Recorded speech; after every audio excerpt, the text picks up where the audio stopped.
First, the good news. They've crossed my name off the mental health watch list. I'm finally free! And the bad news. Since I kinda did some falsifying during the investigation, they said I breached the rules. But since I did it to make sure the bad guy didn't get away with anything, and I actually helped out, the final verdict is I'll still have to stay on the mental health watch list for a while.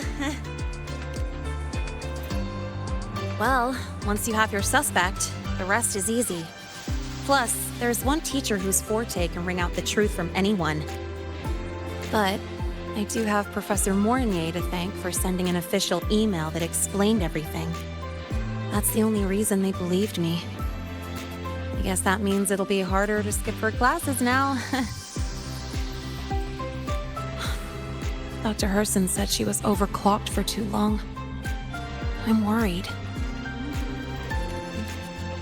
Yeah, you're right. Let's go check on her. I bet knowing we're thinking about her will help her bounce back faster. Hello. May I ask if you are Rover? I'm here to inform you that Professor Mornier has just woken up.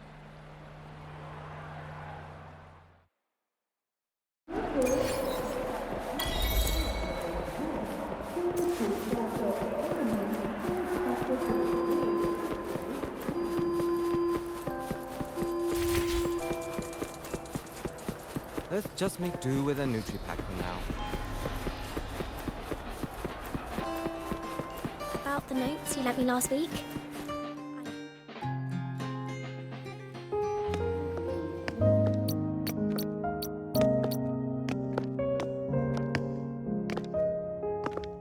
Please wait! Don't come in yet!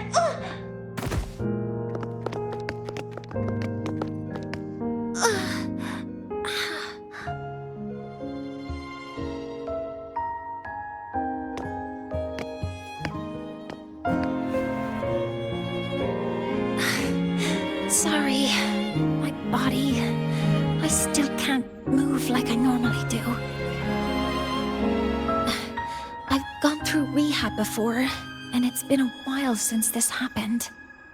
Don't worry, I can handle this much on my own.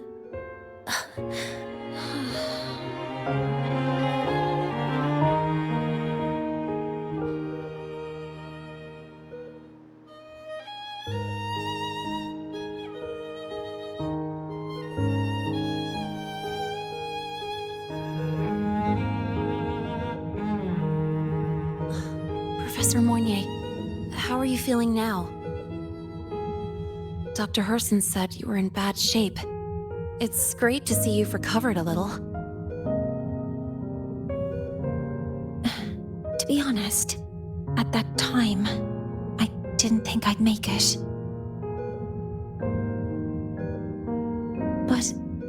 But when I was drifting in and out of consciousness, I thought I saw a girl within a light blue ring. A light blue ring?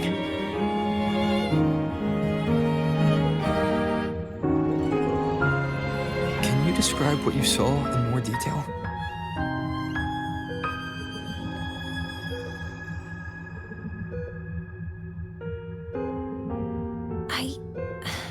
I can't be sure, but I think she protected me. It sounds like the girl Mornier saw is the same one I encountered when I first got to La Roy.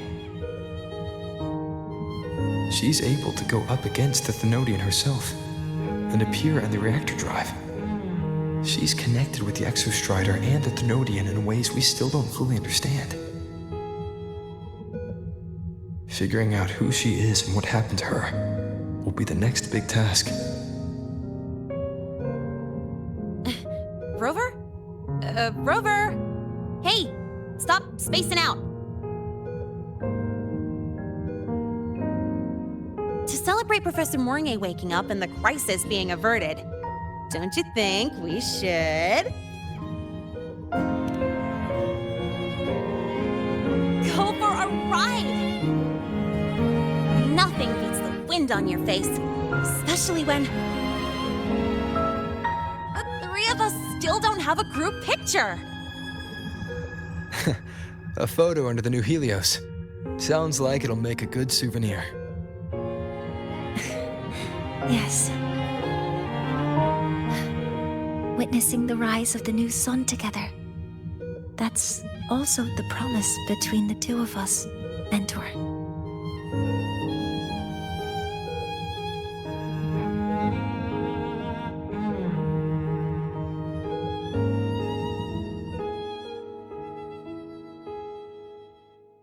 Let's go.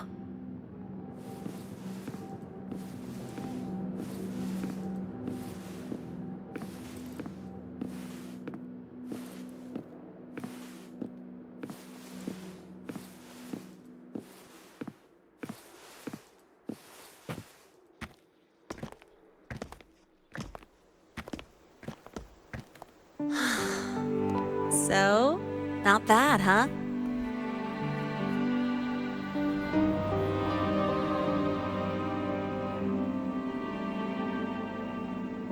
Back in the day, whenever I was stressed about the future, hanging out here always made me feel a little better. Look, now we can just enjoy the breeze without a care in the world. I used to think that when I saw this view, I'd cry because my wish would be fulfilled. But now, when I see Helios's light pouring over the land, with the ancient frostlands and people who've been here for only a few decades sharing the same warmth, I just think, what a beautiful sight.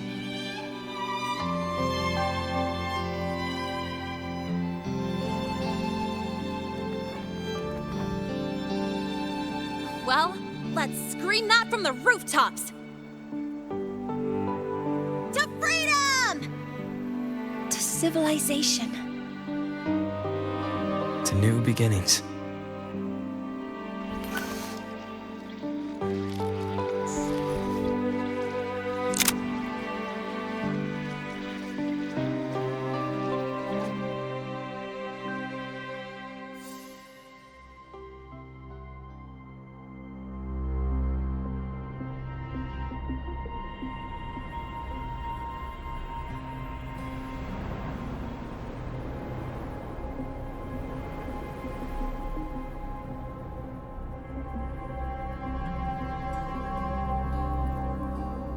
Three days ago, when Helios was launched, we registered an unexpected spike in void matter concentrations near Hyvatia.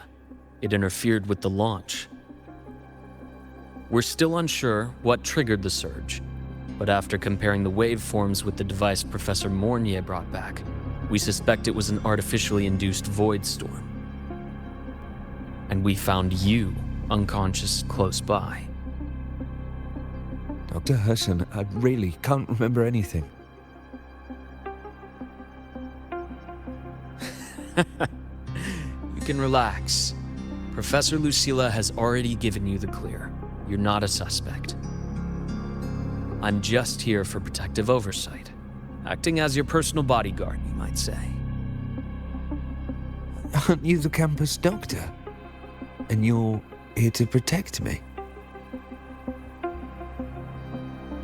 A doctor's duty, isn't it? But there is one thing I need your testimony on. Before you fainted, who did you see? Good day, gentlemen. Hyvatia's routine maintenance has been completed. I'll be on my way.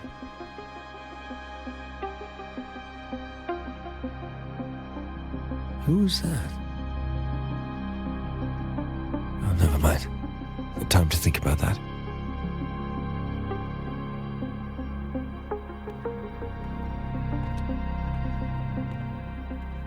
Dr. Herson, the Academy's review committee thinks that what I've said is unbelievable. But if you're willing to trust me... Before I passed out, I saw... myself.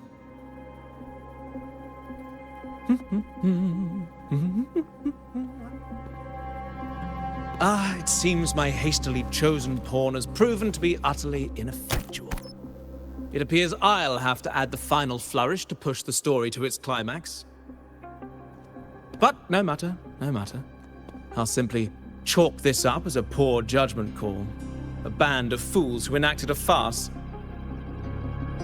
Such a pity, though. With this piece expended, the chapter where the girl forms her bond with a Threnodian must be delayed. But that is a tale to be savored later, right?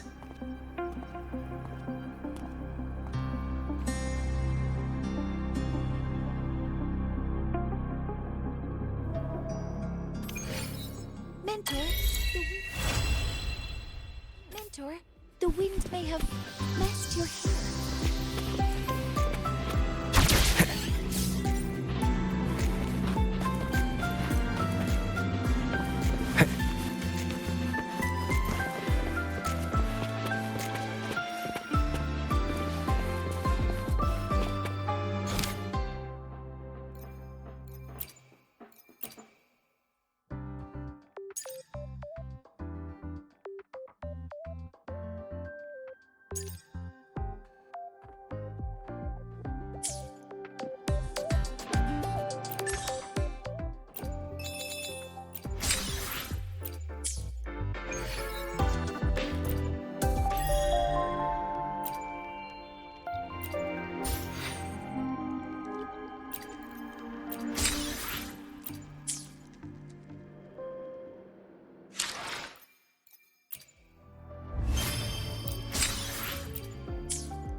Night of Remembrance.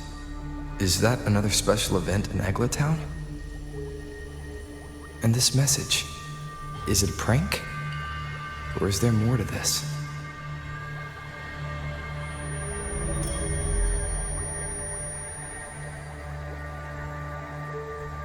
Ugh. What's this smell? Nope, I can't take it. Gotta take a break. Ugh. Ew. Why do I still smell it down here? Ugh. Wait. This weird frequency. It's coming from that message. Ugh. My head. So dizzy. I'm gonna lie down. Just holler if you need me. Looks like we've been hit by the weird frequency in that message. I should check out what's going on in Eglatown.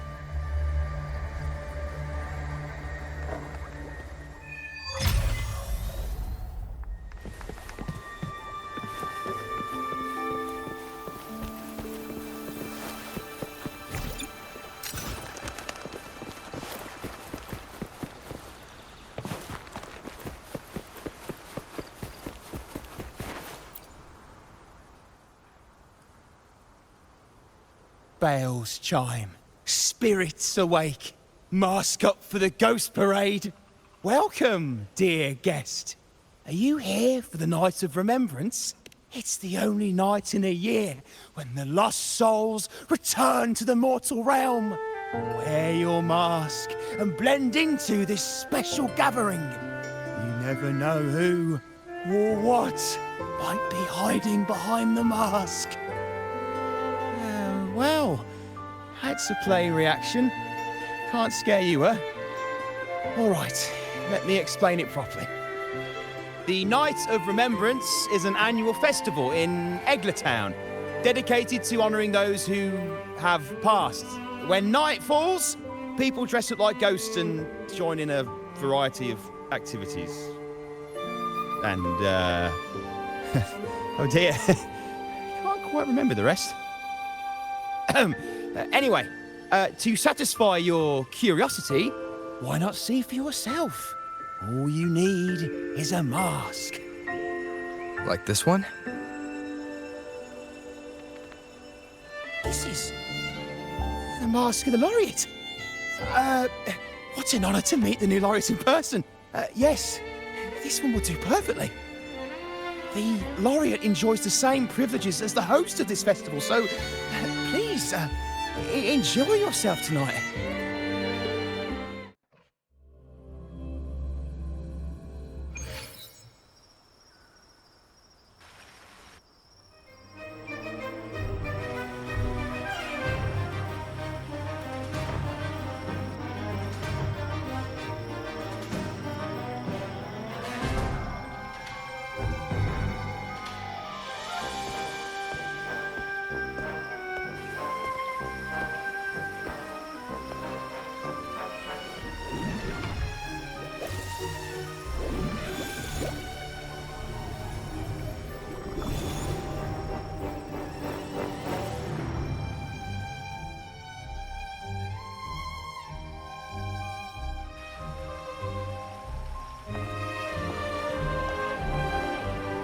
Cantarella?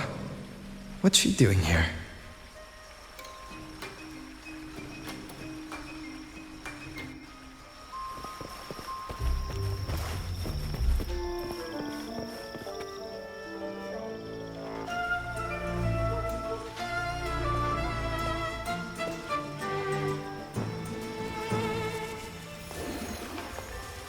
What a pleasure to meet you again. So what brings a distinguished laureate to this ghostly place? Tired of heavenly views, are we? Are you here to savor the underworld's wonders and dance with its spirits?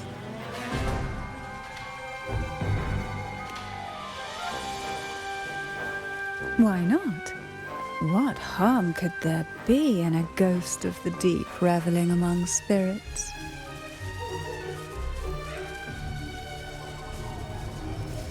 Also, what are you implying?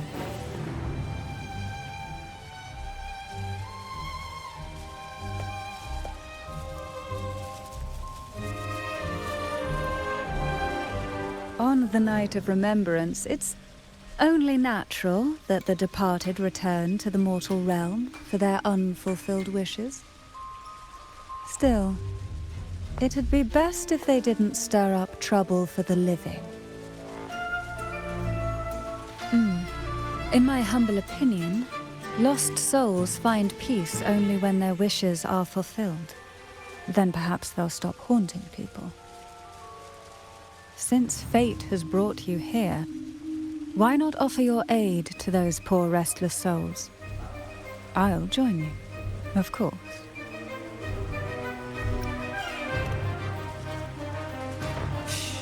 No need to jump to conclusions. Who knows? It might actually be you doing me a favor. Every night of remembrance brings its own theme. And this year, it's the Ghost Girl. Imagine this. An innocent girl lost in the dark sea. Fear ripping her apart as her soul drifts away, while her body sinks ever deeper into the abyss. Despair consumes her bit by bit, until she transforms into a monstrous phantom. A thrilling story, don't you agree? Like savoring a medium-rare lamb chop served with oysters.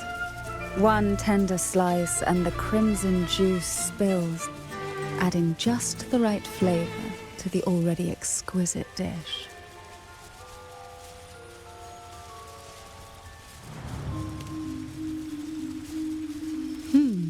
So we share similar tastes. How wonderful.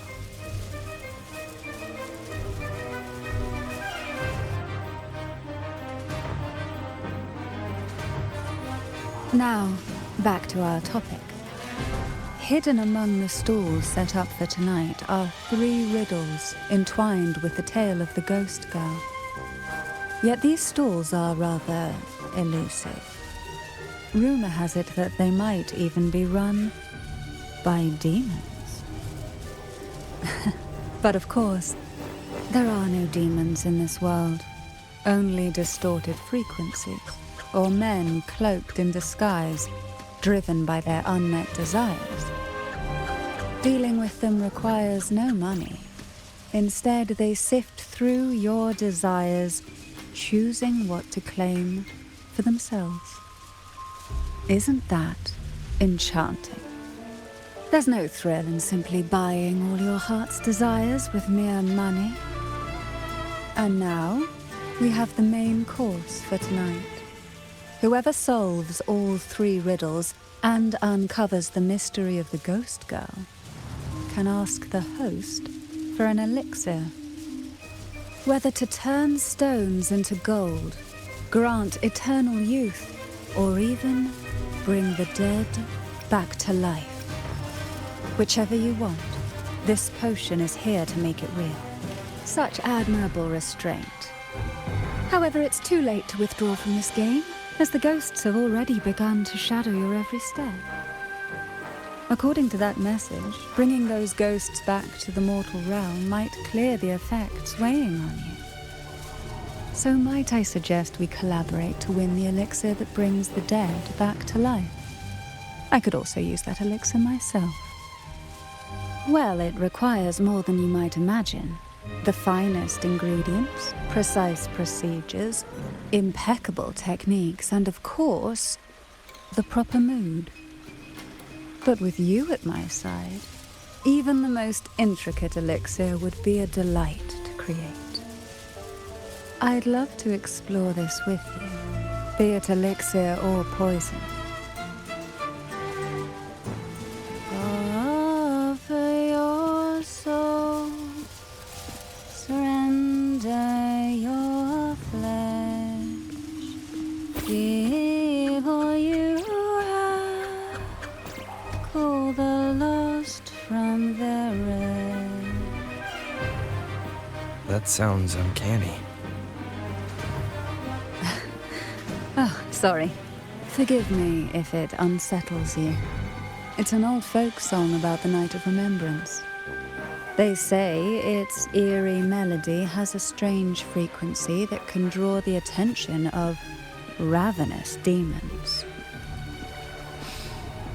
Ah, I can feel it now. There it is, the first stall.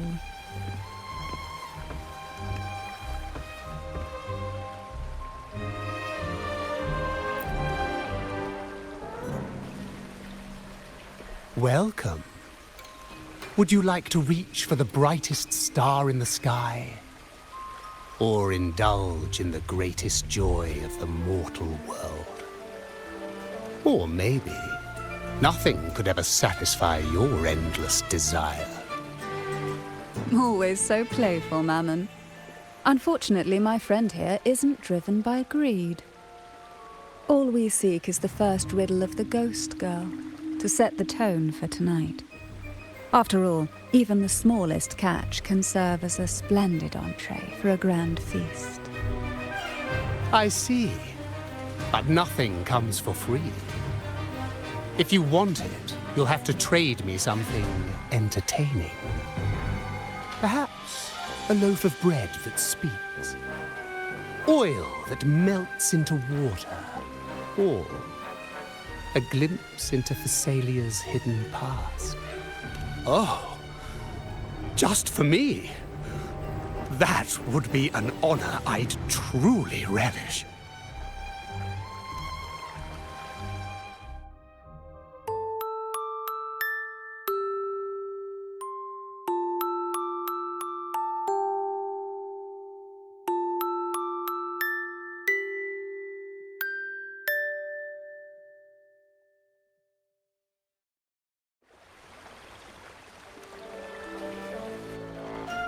How marvelous! I hear the sounds of birth and doom, of everlasting mountains and seas, and the fierce pulses of life. This is life's symphony, each note threaded by the loom of time, more alluring than any siren's call. As promised, here is the first riddle, the Siren's Song. Long ago, a group of girls followed the Siren's call out of town. They journeyed to the crown atop the mountain, and to the waterfall that cascaded into the depths below. Beyond this riddle, I, Mammon, have yet another gift to offer for your performance. Please take this music box. It's dusty with age, but it might just sing again with a song like you just played.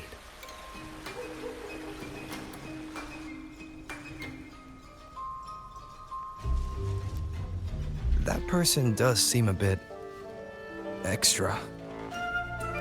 It's understandable. Hearing a laureate perform is an honor, a blessing for everyone in Renacita. Even this music box should be humming along in admiration.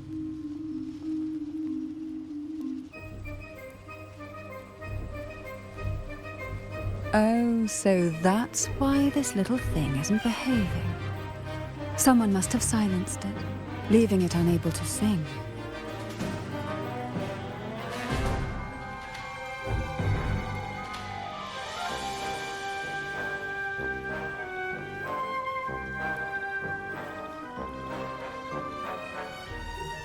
If you look at this music box from above, doesn't it resemble a big apple? Now that you mention it, indeed it does. Perhaps Mammon has offered us a little aperitif. All right. I know where we need to go next. The second riddle is waiting for us.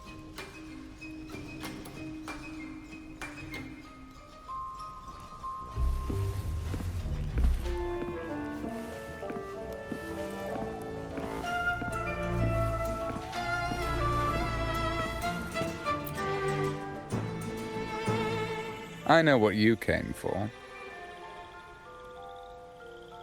Without exceptional insight and unparalleled courage, all you'll end up with are mere scraps. If you lack what I seek, and just swallow the scraps with the ashes. Good enough for the fishes, perhaps, but hardly something to serve at the table. This distinguished friend of mine deserves nothing less than the finest dish and the freshest apple. Well then, give it a try. May you find the freshest apple. Go on, make a choice. Let's see if this apple holds the prize you seek.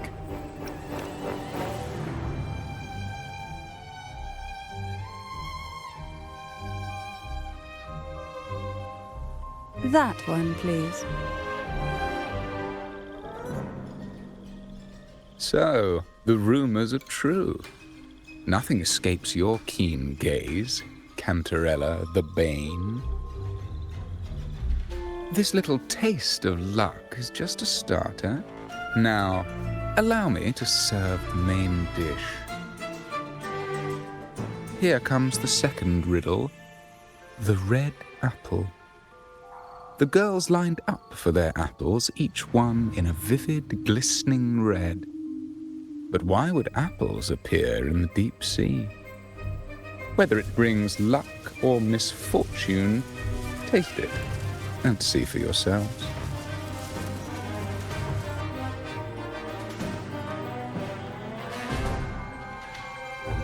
People of Renacita often use coin tosses for divination. Heads up signifies good fortune, a sign of following the sacred path. Tails up, however, invites misfortune, a mark of defiance against the divinity.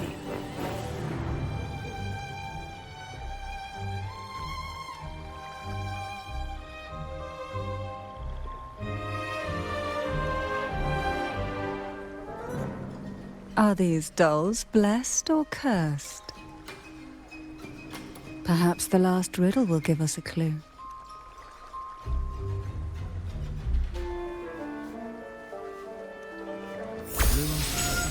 Inspired by the deep sea. Is she for sale? Tonight's theme is the ghost girl, right? Yeah. I heard it's related to something that happened in the town a few years ago. Is that what they mean by based on a true story?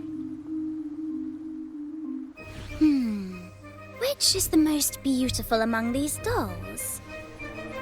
This one has bright eyes. That one has a nice nose. And that one there has red lips. Wait, this one's got to be a bit less pretty. Can't let it outshine me. Oh, so frustrating. They're all gorgeous, but none quite live up to my standards. Now tell me, what do you think? Which doll stands out the most?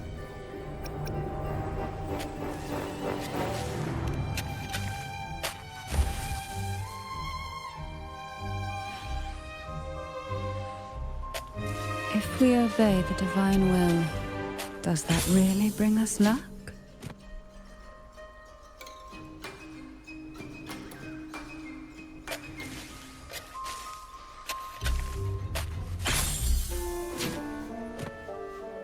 Wonderful.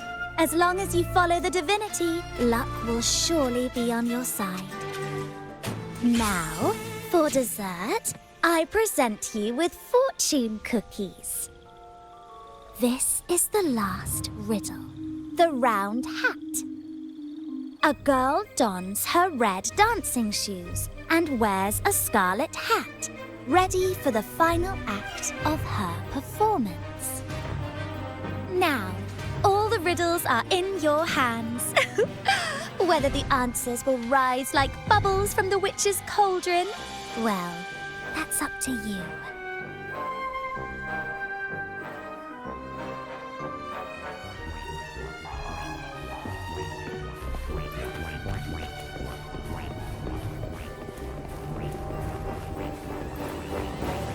Look, it's the new Laurier.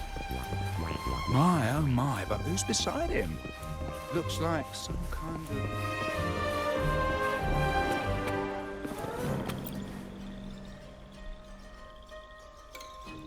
now all the riddles are here, like fish returned to the sea. However, they are entangled in a maze of seaweed. How would you free them from the maze? The siren song, the red apple, the red shoes and the round hat. Among the tales of Renacita, all these three end bitterly.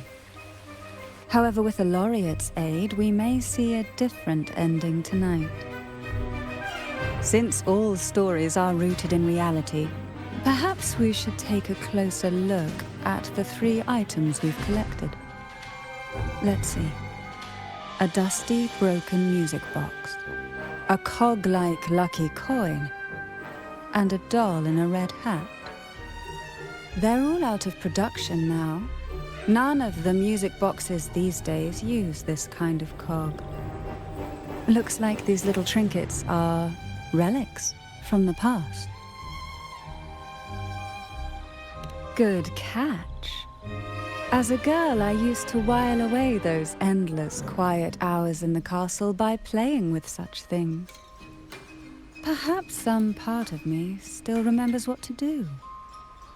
No, I'm certain I still do.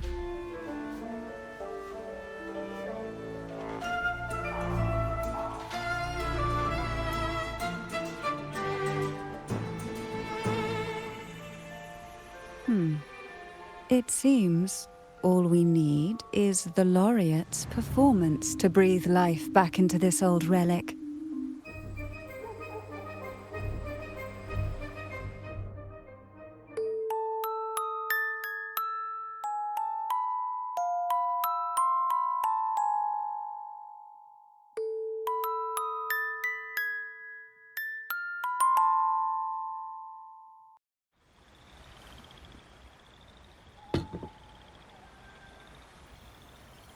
The show begins.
Ugh.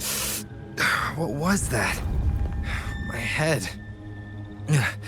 This pain's getting worse. I need a break somewhere. You've been under this influence far too long, especially in a place filled with spirits. I should have warned you sooner.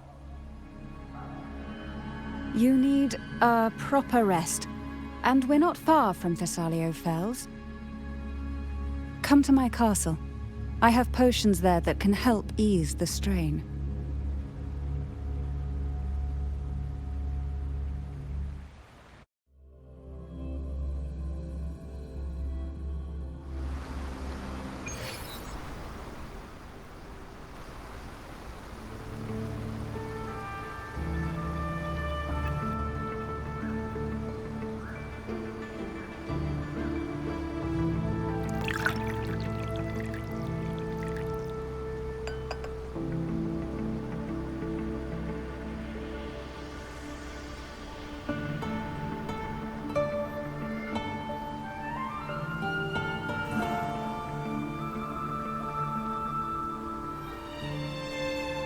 Hope this can help you feel better.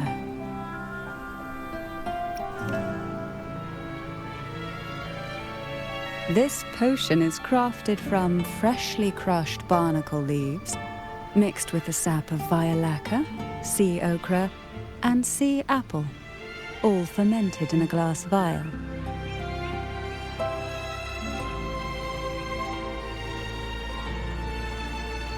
Each of these lovely plants is cultivated here, hand-picked, sorted, and blended by my own hands. As the poisonous ingredients entwine, their toxins soften over time, like nightmares transforming into the sweetest dreams. Don't worry, it's perfectly safe and even delightful. Drink up and rest a while.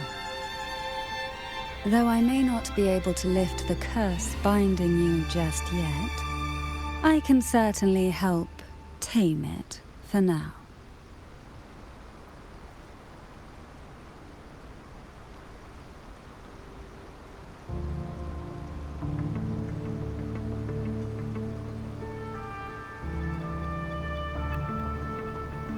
Ah, excuse me for a moment. It's time I tend to the flowers.